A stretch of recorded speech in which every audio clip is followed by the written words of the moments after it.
Hello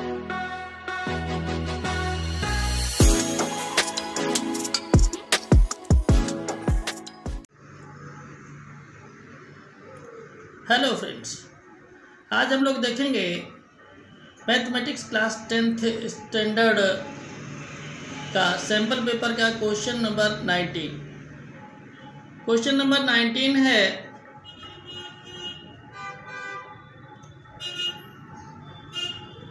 direction in the question number 19 और 20 को हम एक्सप्लेन करेंगे क्योंकि ये असर्शन और रीजन से रिलेटेड हैं। तो सबसे पहले क्वेश्चन नंबर 19 देखते हैं। क्वेश्चन नंबर 19 है statement A, assertion total surface area of the top is the sum of the curved surface area of the hemisphere and the curved surface area of the कोन।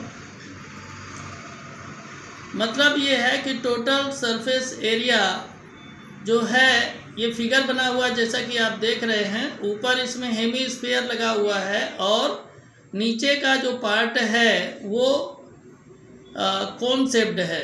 तो इसमें कहा गया है assertion में कि total surface area of the top is the sum of the curved surface area of the hemisphere and the curved surface area of the cone. मतलब total surface area जो है वो curved surface area of the hemisphere और curved surface area of cone के equal होगा। तो ये बिल्कुल सही है, इसमें कहीं भी कोई डाउट नहीं है। क्लियर? आगे बढ़ते हैं और देखते हैं स्टेटमेंट में क्या है, यानी रीजन में क्या है। Top is obtained by joining the plane surface area of the hemisphere and cone together. ये भी एकदम क्लियर है। अब देखिए ऑप्शन इसमें क्या दिया हो। ऑप्शन पहला दिया हुआ है both assertion A and reason R true and reason R is the correct explanation of assertion A. दूसरा ऑप्शन दिया हुआ है both assertion A and reason R true and reason R is not correct explanation of assertion A। Third दिया है assertion A is true but reason R is false। और जो last वाला option है वो दिया हुआ है assertion A is false but reason R is true।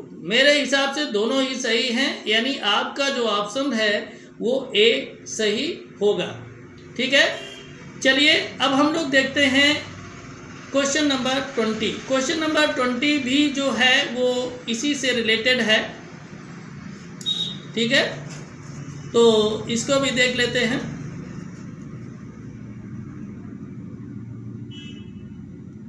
Question number 20 है statement A, assertion -5, -5/2, 0, 5/2 ... is in arithmetic progression.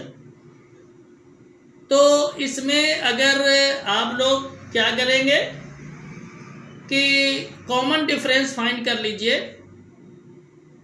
दो तरह से, एक बार में d1 इक्वल टू हो जाएगा second term minus first term, और फिर d2 निकाल लीजिए third term minus second term. d1 और d2 की वैल्यू अगर इक्वल आ जाती है, इसका मतलब है कि जो ये दिया हुआ है वो अर्थमेटिक प्रोग्रेशन में है। तो करेंगे आप तो देखेंगे कि दोनों ही इक्वल आते हैं। इसका मतलब है कि जो दिया हुआ है ये असर्शन वो AP में है। ठीक, चलिए आगे बढ़ते हैं और देखते हैं reason. The terms of an arithmetic progression cannot have both positive and negative rational numbers। मतलब ये कहा गया है कि terms of an arithmetic progression cannot have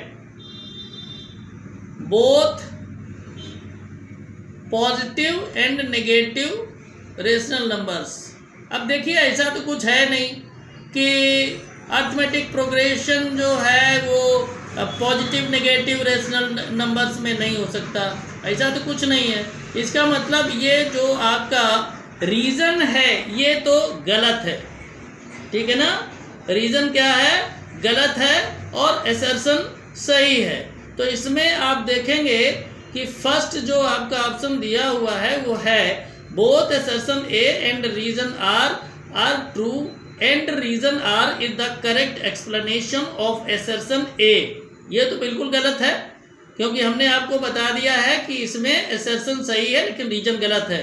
इसमें कहा है कि आर जो है वो ए का एक्सप्लेनेशन क्लियर है, बिल्कुल नहीं है। Both assertion A and reason R true and reason R is not correct explanation of assertion A. ठीक है, तो करेक्ट नहीं है लेकिन है भी नहीं, तो बिल्कुल गलत ही है।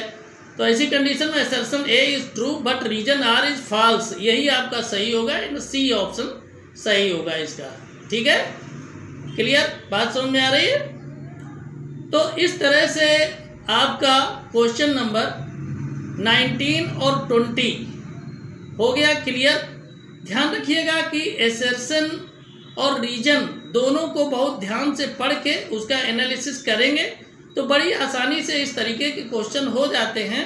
एक या दो क्वेश्चन इस तरह के जरूर आते हैं, आप लोग इस चीज़ को ध्यान रखें। ठीक है, तो चलिए अब बढ़ेंगे अगले क्वेश्चन की तरफ, यानी क्वेश्चन नंबर 21। उससे पहले अगर आपको हमारा पढ़ाना अच्छा लग रहा, वीडियो अच्छा लग रहा, तो अपने मित्रों को शेयर करें और कमेंट अवश्य करें। चैनल पर नए हैं तो Pandey's excellent tutorials YouTube channel को सब्सक्राइब करें, बेल आइकन को दबाएं और ऑल के ऑप्शन को भी प्रेस करें। आगे बढ़ते हैं और देखते हैं क्वेश्चन नंबर 21।